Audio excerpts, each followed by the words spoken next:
My wallet was in your bag. You thief! Exclaimed my sister-in-law, glaring at me as she rummaged through the bag. This incident occurred during a party at my in-laws' house, right after my fiancé and I had set a date for our wedding. The gathering included both my family and my fiancé's, and unfortunately, my less-than-favorite sister-in-law was present. During a recent visit to my in-laws' home to announce our engagement, my sister-in-law had taken notice of me. Since then, she frequently invited me out for meals, saying things like, "I don't have any change today, can you cover it?" Or, "I forgot my wallet, can you lend me some money?" Not once did she pay for her own meals. To make matters worse, she never returned the money I had fronted for her. Initially, I had hoped to get along with my sister-in-law. However, as the days went by, my trust in her waned, and now I avoid her as much as possible. But being accused of theft in front of my fiancé and other relatives left me feeling utterly flustered. While the wallet she held was undoubtedly hers, I had never stooped to stealing anyone's purse. Please calm down," I said, attempting to interject. But my sister-in-law cut me off before I could say more. What? Are you trying to make excuses? Be prepared, because I'll demand compensation for stealing my wallet. Without giving me a chance to respond, she continued to shout excitedly. However, as I regained my composure, I couldn't help but suppress a little chuckle. The scene unfolded further as other relatives burst into laughter, leaving my sister-in-law dumbfounded. Hey! What's so funny? Eventually, I decided to reveal the truth to her, her face now flushed with embarrassment. "I can't help but find it amusing." "You've said quite a lot," I replied. "My name is Ariel. I'm a 28-year-old office worker, and I've recently gotten engaged to someone I've been dating for a while. His name is Carson, and he's 2 years older than me. Interestingly, Carson is also my boss at the company where I work. From the time I joined the company, Carson has always been attentive and supportive. He's a reliable boss who listens sincerely to his subordinates' concerns. Over time, our interactions extended beyond work, and we developed mutual feelings for each other. Our similar ages and shared interests played a significant role. After a successful few years of dating, we've decided to get married, and our first step is to inform both sets of parents about our decision. When I first visited my parents' home with Carson, both my parents and my older sister, Cecilia, wholeheartedly blessed us. Cecilia, who is 7 years my senior, is already married and lives in the neighborhood with her husband and 2 children. Due to a childhood illness, she now works from home as a translator. Knowing that I was coming home, she had finished her work early for the day. Cecilia smiled at me and Carson, saying, "Ariel, congratulations. Carson, please take care of my sister." She has always doted on me since I was young. I, too, adore my kind and intelligent sister. On our way back after greeting the family, Carson turned to me and said, "Your sister is wonderful." His words made me feel oddly happy, as if he were praising me. I mentioned that Carson also has a sister, and I was looking forward to meeting her. However, Carson's expression turned complex. Carson said hesitantly, "But my sister can be a bit selfish and pretentious. I worry she might cause trouble for you, Ariel." It seemed he wasn't eager for me to meet his sister. Despite this, I hope to get along well with my future sister-in-law, Melody. Little did I know that a person named Melody would soon become a source of concern in my life. Later, when we visited Carson's parents, they warmly welcomed me. His mother greeted me in a relaxed tone, saying, Ariel, it's been a while. Thank you for visiting. His father also smiled kindly. Although I had spoken with Carson's parents a few times at the entrance of their home, this was the first time I entered their house.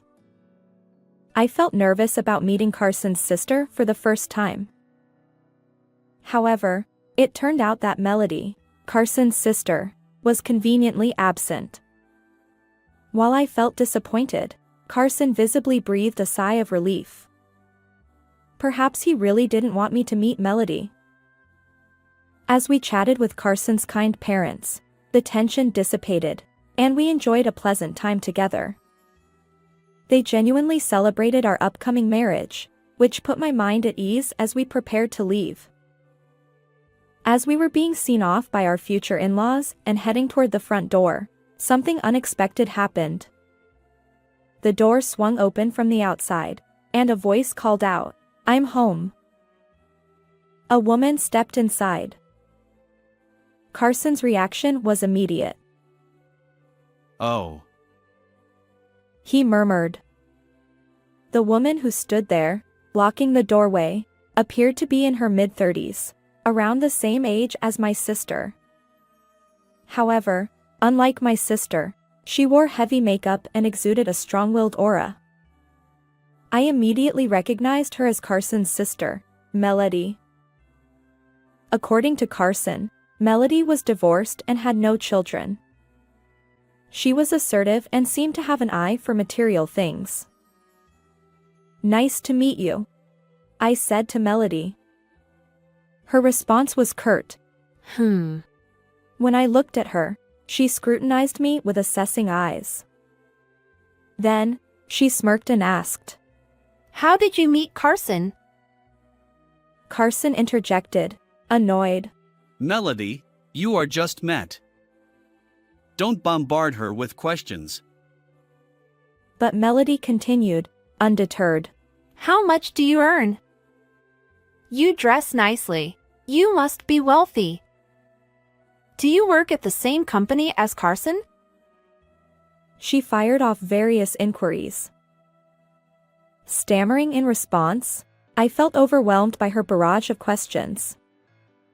Carson stepped in, scolding Melody. Enough already. Ariel is uncomfortable. We're leaving, so move aside.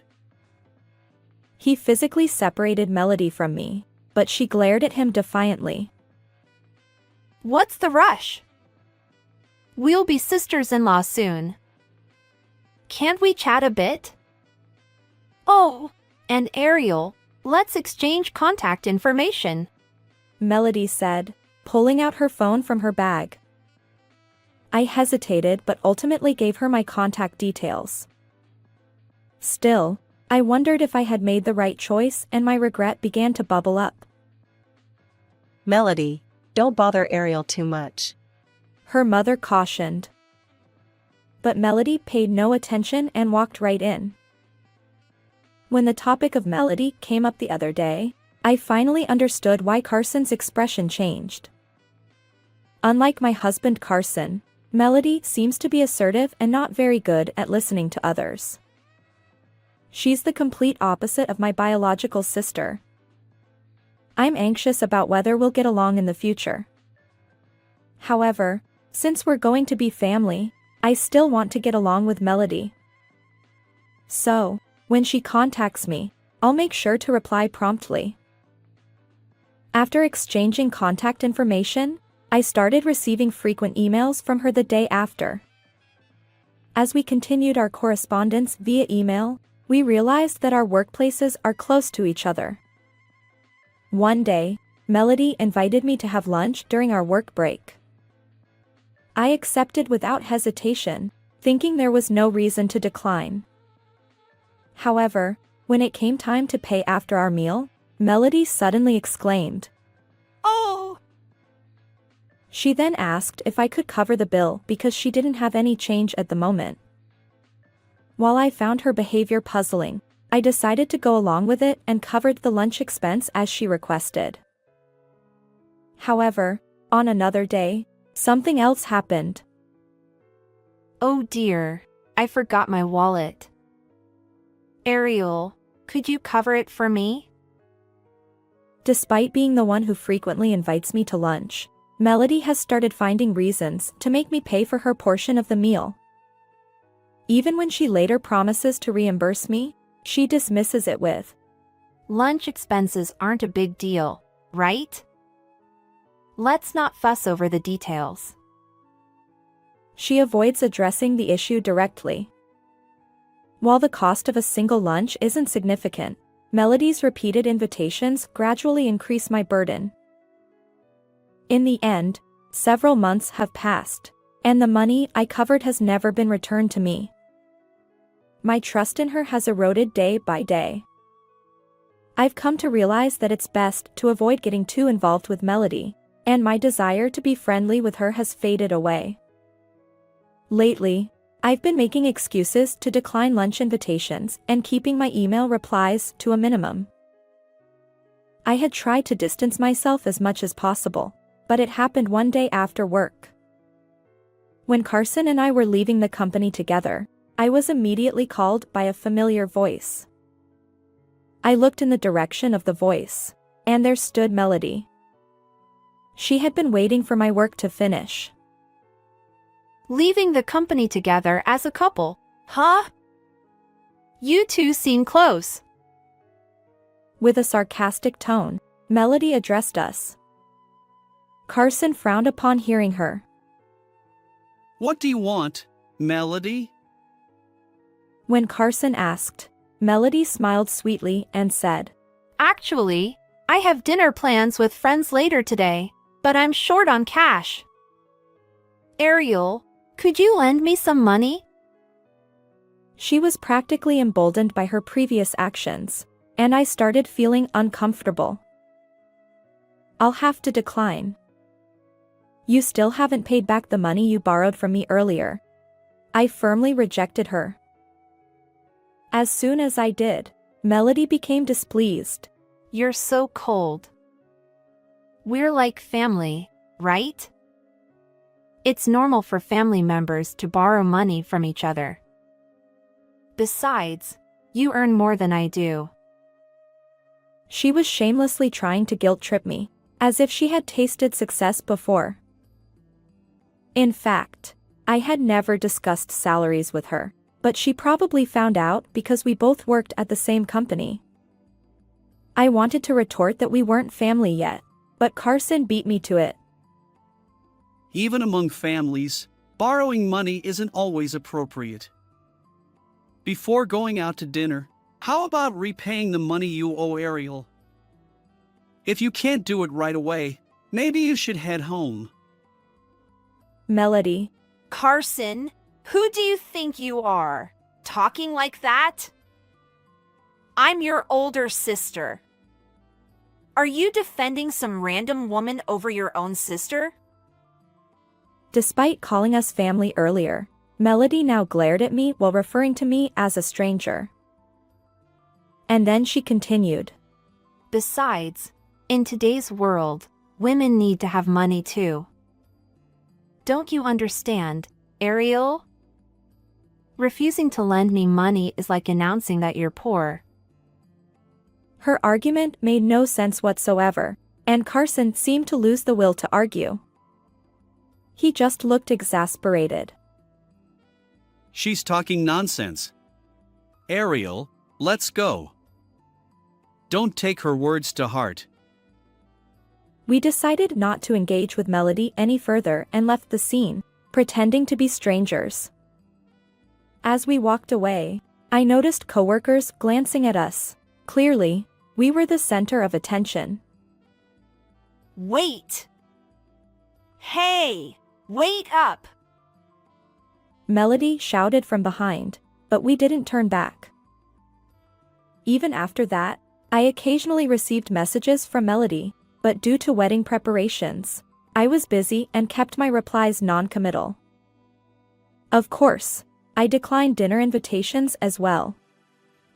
Since the incident where she ambushed me outside the office, I hadn't met her.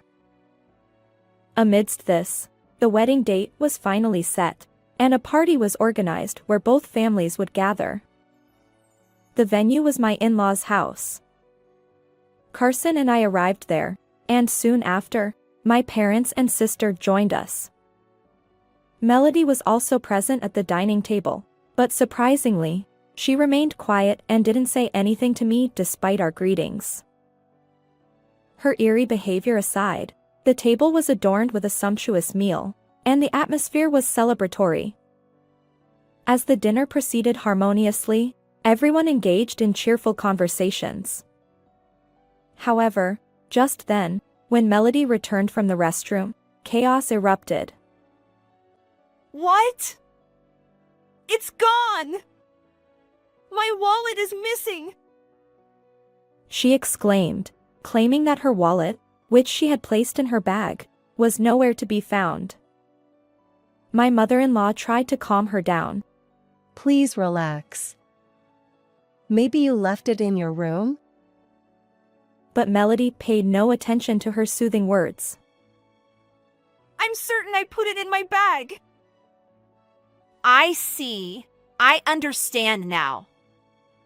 You stole it, didn't you? She pointed at me and began rummaging through the bag. To everyone's surprise, she pulled out a wallet, one I had seen before. It was Melody's wallet. See. Just as I said, my wallet was in your bag. With an oddly triumphant tone, she continued to confront me. You stole it while I was in the restroom, didn't you? You act all innocent, but you're an awful woman. I oppose someone like you becoming my brother's wife. I stammered, trying to defuse the situation. Melody, please calm down. Are you going to make excuses? What you did is theft. Be prepared. I'll demand compensation. She didn't give me a chance to speak and continued shouting in her excitement. Unable to bear it any longer, I burst out laughing. Oh dear. As I chuckled, my parents and Carson joined in the laughter. Melody looked dumbfounded but soon turned red with anger. Hey! What's so funny? It's hard not to laugh. You've said quite a lot, Melody. Huh? My sister, sitting next to me, addressed Melody, who seemed utterly confused. That bag doesn't belong to Ariel. It's mine. At that moment, Melody's expression froze. What? Her face turned pale, and I confirmed. Can you really believe my sister would steal your wallet? Melody had been waiting for an opportunity to accuse me. But today, I hadn't brought my bag to the dinner party, and the bag nearby belonged to my sister. Furthermore, my sister couldn't possibly engage in theft. She had been wheelchair-bound since childhood due to illness, and she sat there throughout the meal, chatting amicably with both sets of parents. Most likely, Melody herself placed the wallet in my sister's bag. The issue is when exactly she managed to put the wallet in. Melody, before we started our meal, you came over to greet my parents and me, right? I distinctly remember you sitting near us, discreetly hiding my bag behind your back. Your behavior felt odd, and I suspect that was the moment you slipped the wallet in. My sister's composed words resolved my doubts. Melody, unable to answer immediately, looked flustered and avoided eye contact. Her demeanor practically confirmed our suspicions. Caught in an inescapable situation, Melody groaned, Ugh. My sister continued, her tone calm. I've heard about your character from my younger sister. Despite being close in age, how can you engage in such calculated harassment? Please refrain from hurting my precious sister any further. Finally realizing my sister's anger, I noticed her quiet yet stern tone. She had a calm demeanor, but when she was upset, her words carried weight. As my sister lectured Melody, our in-laws also scolded her. Melody, what are you doing? Accusing Ariel of theft is beyond embarrassing. Truly disappointing. We treated you and Carson equally, but where did we go wrong in raising you? Ariel, everyone, I apologize for our daughter's behavior. However, despite her parents' apologies, it seemed Melody remained unmoved. Suddenly, she stood up with determination, glaring at me fiercely. Why is everyone making me out to be the villain? From the start, I opposed your marriage with Carson. Even today, I hoped you'd embarrass yourself and break up. But you've ruined everything. Her anger escalated, and I was left speechless. But Carson, who knew Melody's true intentions, erupted in fury. Enough of this nonsense. He shouted, causing Melody to flinch. We've been listening quietly all this time. You've been deliberately trying to sabotage our relationship. I won't tolerate it anymore. I'll say everything right here. Wait, what are you planning to say? Despite Melody's attempts to stop him, Carson's anger fueled his determination. He exposed all of Melody's past misdeeds, how she made me pay for lunch and never returned the money, how she ambushed us outside our office, begging for money, and more. According to Carson, Melody had secretly whispered baseless rumors about me to him, attempting to break us apart. Who would believe such words? Ariel has worked diligently since joining the company, and I know firsthand that she's honest and kind. Just because we're family doesn't mean we can say anything. He didn't delve into the specifics of Melody's gossip, but his intense anger hinted at the severity of her accusations. Did all that really happen? I asked, surprised by the revelation. Carson's regretful expression spoke volumes. I'm sorry. I kept quiet because I didn't want to worry Ariel unnecessarily. Regardless of what my sister said, I trust Ariel. His sincere response brought tears to my eyes. Wiping them away, I turned to face Melody. Melody, I've decided to stand by Carson no matter what. So please, let this be an opportunity for you to distance yourself from being Carson's sister. Blushing, Melody retorted. Enough! Remember this! And with that, she stormed out of my in-laws' house. After the storm had passed, I felt a sense of relief. No matter what kind of harassment Melody might attempt in the future, I was no longer afraid. This incident deepened my affection for Carson even more. I vowed to continue walking alongside him, trusting in our love. A few days later, the lunch expenses I had previously covered for Melody were returned to me through my in-laws. Apparently, they had urged Melody to repay the borrowed amount. Additionally, Melody's ex-husband contacted my in-laws. The cause of their divorce was Melody's extravagant spending habits, which even extended to their living expenses. Consequently, Melody had been paying alimony, and she had assured my in-laws that the payments were complete. However, it turned out that a substantial amount was still outstanding. Recently, her repayment had fallen behind, as revealed by her ex-husband's communication. Upon learning this, my in-laws had severed ties with Melody. Besides her previous misdeeds against us, she had a history of stealing money from the family.